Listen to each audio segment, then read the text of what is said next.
الذين إذا أصابتهم مصيبة قالوا إنا لله وإنا إليه راجعون. السلام عليكم ورحمة الله وبركاته. Innal hamdalillah nahmaduhu wa nasta'inuhu wa nastaghfiruhu wa natubu ilayh wa na'udzu billahi min shururi anfusina wa min sayyiati a'malina may yahdihillahu fala mudilla lahu wa may yudlil fala hadiyalah wa ashhadu an la ilaha illallah wahdahu la syarika lah wa ashhadu anna Muhammadan abduhu wa rasuluhu la nabiyya ba'dah. Ya ayyuhalladzina amanu taqullaha haqqa tuqatih wa la tamutunna illa wa antum muslimun.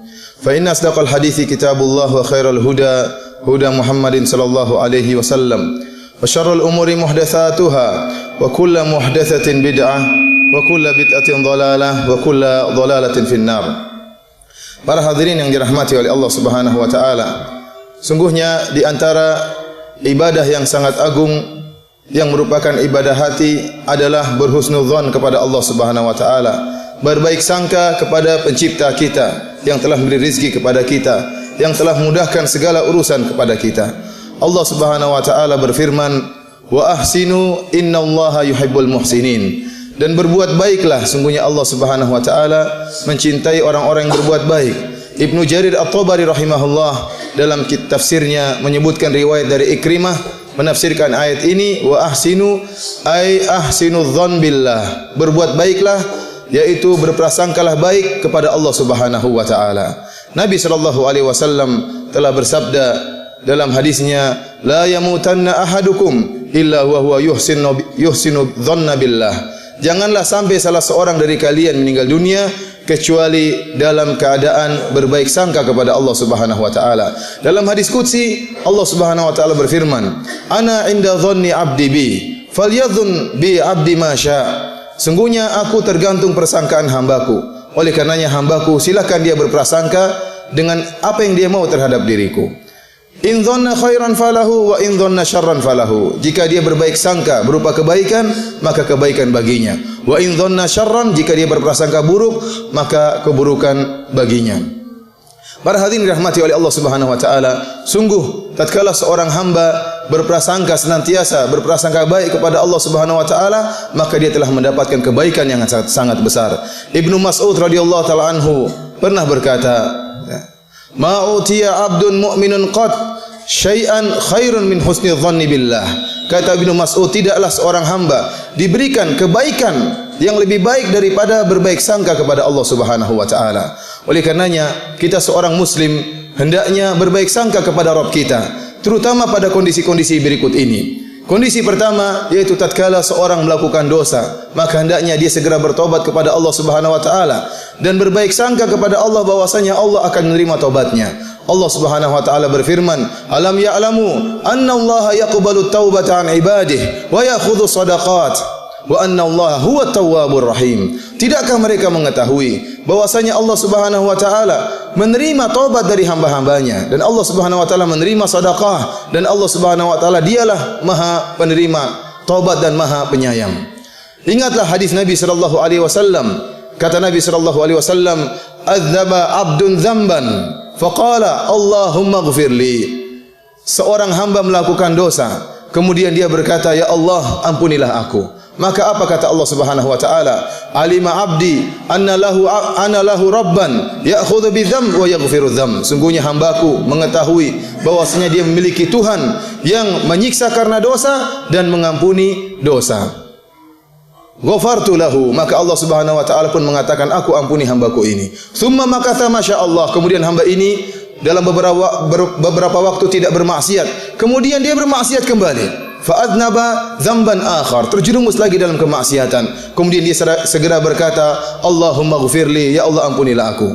Maka Allah berkata, "Alima 'abdi anna lahu rabban ya'khudhu bidzam wa yaghfiru dzam." Sungguhnya hambaku mengetahui bahwasanya dia memiliki Tuhan yang menyiksa karena dosa dan mengampuni dosa-dosa.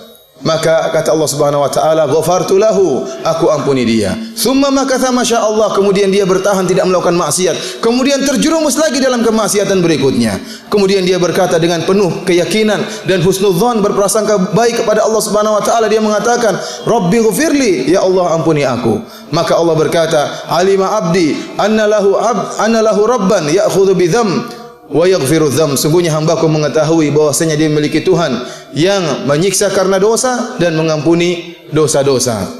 Ghafartu lahu, maka aku telah mengampuni dia. Kata Allah Subhanahu wa taala, "Ushidukum anni ghafartu lahu," aku saksikan kalian bahwasanya aku telah mengampuninya. Bahkan dalam riwayat kata Allah Subhanahu wa taala, "Falyamal 'abdi ma syaa," silakan hambaku melakukan apa yang dikehendaki. Kata para ulama, selama seorang berdosa kemudian bertobat, kemudian berdosa, kemudian bertobat dan memenuhi persyaratan tobat, maka selama itu pula Allah akan senantiasa mengampuni dosa-dosanya. Oleh karenanya seorang tatkala terjerumus dalam kemaksiatan, jangan dia menunda-nunda taubatnya. Yakinlah bahwasanya Allah Maha menerima taubatnya. Seketika dia bertobat, seketika itu pula Allah Subhanahu wa taala akan mengampuni dosa-dosanya. Ingatlah sabda Nabi sallallahu alaihi wasallam, "Wallahu lallahu arham bi ibadihi min hadhihi bi waladiha." Sungguhnya Allah Subhanahu wa taala lebih sayang kepada hamba-hambanya daripada kasih sayang seorang ibu kepada anaknya sendiri. Kondisi kedua yang menuntut kita untuk berbaik sangka, yaitu tatkala kita berdoa kepada Allah Subhanahu wa taala. Hendaknya kita berdoa dengan kondisi meyakini bahwasanya Allah akan mengabulkan doa-doa kita. Bagaimana tidak, Allah Subhanahu wa taala telah berfirman dalam Al-Qur'an, "Wa qala rabbukum ud'uni astajib lakum." Dan Rabbmu telah berkata, "Ud'uni," berdoalah kepadaku, mintalah kepadaku, "astajib lakum," niscaya aku akan mengabulkan permintaan kalian. Dalam ayat yang lain kata Allah Subhanahu wa taala, "Wa idza sa'alaka ibadi anni fa inni qarib ujibu da'watad da'i idza da'an." Dan jika hamba-hambaku bertanya kepada engkau wahai Muhammad tentang aku, katakanlah aku sangat dekat. Aku mengabulkan doa orang-orang yang berdoa kepadaku. Rasulullah sallallahu alaihi wasallam bersabda, "Ud'ullaha wa antum muqinuna bil ijabah." Berdoalah kalian kepada Allah dalam kondisi yakin bahwasanya Allah akan mengabulkan doa kalian. Wa alamu annallaha la yastajibu du'aan min qalbin ghafilin lahin. Dan ketahuilah bahwasanya Allah tidak akan mengabulkan doa seorang yang hatinya lalai. Allah tidak akan mengabulkan doa yang tidak berhusnudzon kepada Allah, yang tidak yakin dikabulkan. Tapi jika seorang berhusnudzon, berbaik sangka kepada Allah dan meyakini bahwasanya Allah akan mengabulkan doanya, maka Allah akan kabulkan doanya. Bagaimana Allah tidak mengabulkan permintaan seorang mukmin yang bertakwa kepada Allah, sedangkan iblis Allah kabulkan doanya? Iblis berkata, "Fa'anzirni ila yaumi yub'atsun." Ya Allah, tangguhkanlah kematianku sampai hari kiamat. Kata Allah Subhanahu wa taala, Allah kabulkan permintaannya. "Innaka minal munzarin," kau akan ditangguhkan kematianmu. Bagaimana kita bersuudzon, berburuk sangka kepada Allah, sementara Allah Subhanahu wa taala mengabulkan doa-doanya orang-orang kafir. Dalam Al-Qur'an Allah Subhanahu wa taala berfirman, "Wa idza raqibu fil fulki da'allaha mukhlishina lahuddin falamma najjahum ilal barri idza hum yusyrikun." Tatkala mereka kaum musyrikin berlabuh di lautan dan mereka diterpa dengan ombak yang begitu besar, da'allaha mukhlishina lahuddin, mereka pun berdoa kepada Allah dengan penuh keikhlasan. Allah kabulkan, Allah selamatkan mereka menuju daratan. Kata Allah, "Falamma najjahum ilal barri idza hum yusyrikun." Tatkala Allah selamatkan mereka ke daratan, tiba-tiba mereka berbuat kesyirikan kembali. Bagaimana dengan seorang yang beriman, yang bertakwa, yang sujud, yang merendahkan dirinya karena Allah Subhanahu wa taala, yang mengalirkan air mata dengan penuh pengharapan, minta kepada Allah Subhanahu wa taala, terlebih lagi yang berdoa di sepertiga malam yang terakhir tatkala semua orang sedang dalam keadaan tidur. Bagaimana orang seperti ini tidak akan dikabulkan doanya oleh Allah Subhanahu wa taala, sementara Allah Subhanahu wa taala mencari hamba-hambanya yang berdoa di sepertiga malam yang terakhir. Allah berkata, "Hal min mustaghfirin fa'aghfirlah wa hal min sa'ilin fa'utiya su'lah." Apakah ada di antara hambaku yang beristighfar, aku akan ampuni dosa-dosanya, dan apakah ada di antara hamba-hambaku yang meminta, maka aku akan kabulkan permintaannya.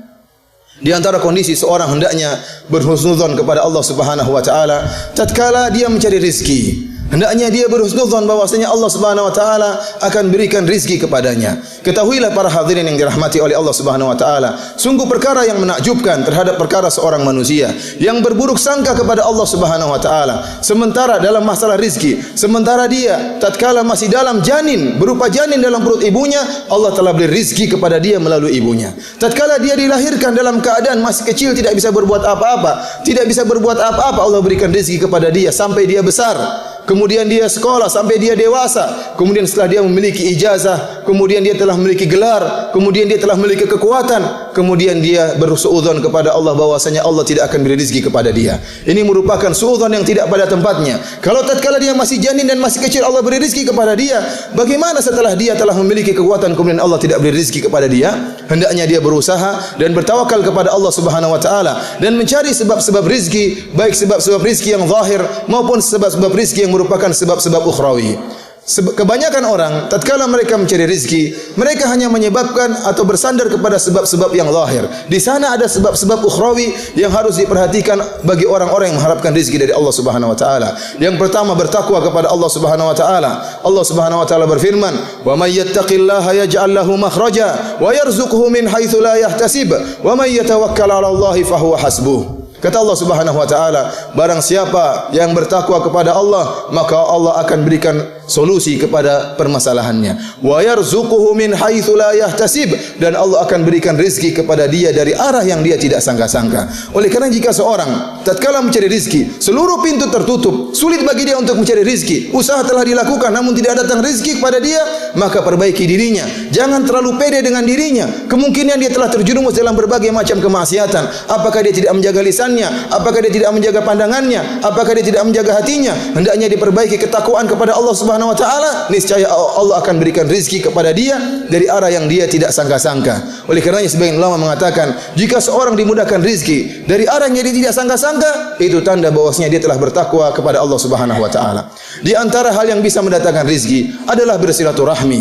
Nabi SAW bersabda, "Man ahabba an yubsata lahu fi rizqihi wa yunassa'a fi atharihi falyasil rahimah." Barang siapa yang ingin dilapangkan rezekinya dan ingin dipanjangkan umurnya, maka sambunglah silaturahmi. Yakinlah jika anda menyambung silaturahmi, memberikan hadiah kepada karib kerabat, terutama menyambung silaturahmi kepada ayah dan ibu, menyenangkan hati ayah, menyenangkan hati ibu, yakinlah bahwasanya segala kesuksesan akan mendatangi anda tatkala anda telah menyambung silaturahmi dengan orang yang paling berhak antum silaturahmi, yaitu ibu antum atau ayah kedua orang tua antum. Para hadirin yang dirahmati oleh Allah Subhanahu wa taala, di antara hal yang mendatangkan rezeki adalah bersedekah. Kata Nabi sallallahu alaihi wasallam, "Ma naqasat shadaqatun min mali syai'a." Sungguhnya sedekah tidak akan mengurangi rezeki sama sekali. Bahkan Allah Subhanahu wa taala berfirman dalam hadis qudsi, "Ya bani Adam, anfik unfik alaik." Wahai anak Adam, berinfaklah maka aku akan infak engkau. Semakin seorang bersedekah, yakinlah bahwasanya Allah akan menambahkan rezekinya. Bagaimana caranya? Urusan Allah Subhanahu wa taala. Para hadirin yang dirahmati oleh Allah Subhanahu wa taala, di antara kondisi yang sangat dituntut seorang untuk berhusnudzon kepada Allah, dan ini kondisi yang sangat genting, yaitu tatkala dia akan meninggal dunia. Dalam Sahih Muslim Rasulullah SAW bersabda, "La yamutanna ahadukum illa wa huwa yuhsinu dhanna billah." Jangan sekali-sekali salah seorang dari kalian meninggal dunia kecuali dalam kondisi berhusnudzon kepada Allah Subhanahu wa taala. Tatkala dia akan meninggal dunia, maka hendaknya dia kuatkan sisi pengharapan dia kepada Allah. Ingat tentang janji Allah bahwasanya Allah Subhanahu wa taala memiliki sifat-sifat yang mulia. Allah adalah Al-Ghafur yang Maha Pengampun, Allah adalah Ar-Rahim, Ar-Rahman yang Maha Penyayang. Allah Subhanahu wa taala mengatakan dalam hadis qudsi, "Inna rahmati sabaqat ghadabi." Sungguhnya kasih sayangku mengungguli kemarahanku. Wa rahmati wasi'at kulla syai'. Sungguhnya rahmatku meliputi segala sesuatu. Ingat janji Allah Subhanahu wa taala bahwasanya Allah Maha Pengampun dan lagi Maha Penyayang. Seorang tatkala akan meninggal dunia, hendaknya dia menguatkan sisi harapan dia kepada Allah Subhanahu wa taala, karena Allah Subhanahu wa taala telah berfirman, "In dhanna khairan falahu." Dalam hadis qudsi kata Allah Subhanahu wa taala, jika dia berprasangka baik maka bagi dia kebaikan. Wa in dhanna syarran falahu, dan jika dia berprasangka buruk maka dia akan mendapatkan keburukan tersebut. Akan tapi para hadirin yang dirahmati oleh Allah Subhanahu wa taala, berhusnudzon kepada Allah tidaklah mudah, terutama kepada orang-orang yang tergelimang dalam kemaksiatan. Hati-hati mereka akan terbungkus dengan warna hitam sehingga dia selalu suudzon kepada Allah Subhanahu wa taala, dan begitu buruknya tatkala dia akan meninggal dunia, dia tidak bisa berhusnudzon kepada Allah Subhanahu wa taala. Dia menyangka Allah akan menyiksanya, dia menyangka Allah akan masukkan dalam neraka jahanam, dan jika dia berprasangka buruk maka Allah akan bermuamalah menyikapi dia sesuai dengan persangkaannya. Aqulu qouli hadza wa astaghfirullah li wa lakum wa lisairil mu'minin innahu huwal ghafurur rahim. Alhamdulillahi ala ihsani wa syukru lahu ala taufiqihi wa amtinanihi. وأشهد أن لا إله إلا الله وحده لا شريك له تعظيما لشأنه وأشهد أن محمدا عبده ورسوله داعي إلى رضوانه Allahumma salli alaihi wa ala alihi wa ashabi wa ikhwani. Para hadirin yang dirahmati oleh Allah Subhanahu wa taala, di antara kondisi yang perlu juga agar kita berhusnuzan kepada Allah Subhanahu wa taala yaitu tatkala kita terkena musibah. Seorang mukmin yang bertakwa kepada Allah Subhanahu wa taala, yang berusaha menjauhi kemaksiatan, berusaha menjauhi larangan-larangan Allah Subhanahu wa taala, meskipun terkadang terjerumus dalam kemaksiatan, meskipun terkadang melanggar perintah Allah, tapi dia senantiasa berusaha untuk bertakwa kepada Allah. Jika kemudian dia telah berusaha, kemudian tiba musibah menimpanya, maka yakinlah bahwasanya apa yang dipilih Allah itulah yang terbaik. Apa yang dipilih Allah kepadanya, yang ditetapkan Allah baginya adalah yang terbaik. Allah Subhanahu wa taala berfirman, "Wa asa an takrahu syai'an wa huwa khairul lakum." Bisa jadi kalian membenci sesuatu dan itu yang terbaik bagi kalian. Kemudian kata Allah, "Wallahu ya'lamu wa antum la ta'lamun." Allah yang mengetahui dan kalian tidak mengetahui. Allah yang menciptakan kita lebih mengetahui apa yang terbaik bagi kita, yang lebih maslahat bagi kita. Seorang hamba boleh berangan-angan, seorang hamba boleh bercita-cita, punya harapan-harapan, akan tapi terkadang keputusan Allah bertentangan dengan cita-citanya, bertentangan dengan harapannya. Yakinlah bahwasanya apa yang diputuskan oleh Allah itu yang terbaik bagi dia di masa depan dia, karena Allah lebih mengetahui tentang masa depannya dan Allah lebih mengetahui tentang kemaslahatannya. Bahkan terkadang kata Imam Ibnul Qayyim rahimahullah, terkadang anugerah Allah turunkan dalam bentuk musibah. Terkadang anugerah Allah turunkan bagi seorang hamba dalam bentuk musibah. Dan Allah telah memberikan contoh dalam Al-Quran. Contoh yang pertama kisah Nabi Yusuf alaihissalam. Nabi Yusuf alaihissalam, bagaimana dia bisa menjadi seorang Al-Aziz, seorang menteri yang mulia di negeri Mesir. Setelah melalui berbagai macam musibah, ternyata musibah-musibah yang datang beruntun tersebut merupakan anugerah dari Allah Subhanahu wa taala sehingga dia bisa menjadi seorang menteri. Pertama, dia dipisahkan dari orang tuanya, dimasukkan ke dalam sumur dalam keadaan masih kecil. Musibah pertama, dipisahkan dari orang tuanya. Kemudian setelah itu ada orang menemukan Nabi Yusuf dalam sumur, dikeluarkan, bukannya diselamatkan, disuruh pulang ke rumah orang tuanya, ternyata dijadikan budak untuk dijual. Musibah berikutnya. Kemudian setelah dia tinggal di Mesir, dirayu oleh permaisuri, akhirnya dituduh, dia pun dipenjara. Ini musibah berikutnya. Musibah berikutnya. Kemudian tatkala beliau di penjara, datang dua orang minta untuk ditafsirkan mimpinya. Kemudian salah satunya ditafsirkan akan dibunuh, salah satunya ditafsirkan oleh Nabi Yusuf akan selamat. Allah Subhanahu wa taala berfirman, "Wa qala lil ladzi dhanna annahu najim minhuma udhkurni 'inda rabbik." Kemudian Nabi Yusuf berkata kepada salah seorang yang akan diselamatkan dan akan kerja pada tuannya, pada sang raja, maka Nabi Yusuf berkata, "Udhkurni 'inda rabbik." Tolong sebutkan aku di sisi Rabbmu, di sisi rajamu. Maksud Nabi Yusuf apa? Semoga tatkala orang ini menyebutkan kebaikan-kebaikan Nabi Yusuf, maka sang raja akan membebaskan Nabi Yusuf dan dikembalikan ke rumah orang tuanya. Ternyata apa kata Allah Subhanahu wa taala? Fa ansahu syaitanu dzikra rabbih falabitha fis sijni bid'a sinin. Akhirnya orang ini pun lupa untuk menceritakan kebaikan Nabi Yusuf. Bertambah lagi musibah Nabi Yusuf, ditambah lagi penjaranya bertahun-tahun. Ternyata Allah Subhanahu wa taala menghendaki kebaikan. Allah menghendaki Nabi Yusuf menafsirkan mimpi sang raja. Sampai akhirnya Nabi Yusuf di penjara bertahun-tahun, bertambah lagi waktu penjara sampai sang raja yang bermimpi, "Inni ara sab'a baqaratin simanin ya'kuluhunna sab'un ijaf wa sab'a subulatin khudrin wa ukhra yabisat." Kemudian dia bermimpi, "Ya Yusuf, saya telah melihat ada 7 ekor sapi yang gemuk dimakan oleh 7 ekor sapi yang kurus." Dan selanjutnya, maka tatkala itu waddakara ba'da ummatin, ternyata orang yang diselamatkan atau ditafsirkan mimpinya oleh Nabi Yusuf baru ingat tentang Nabi Yusuf seorang penafsir mimpi. Baru kemudian dihadirkan Nabi Yusuf untuk menafsirkan mimpi sang raja. Tatkala itu nampaklah kemuliaan Nabi Yusuf alaihissalam. Akhirnya Nabi Yusuf diangkat menjadi seorang menteri. Lihatlah bagaimana kemuliaan anugerah yang Allah berikan kepada Nabi Yusuf ternyata datang melalui berbagai macam musibah. Musibah-musibah yang datang beruntun menimpa Nabi Yusuf, ternyata di balik musibah bertahun-tahun tersebut adalah karunia dan anugerah yang luar biasa. Beliau diangkat menjadi seorang menteri.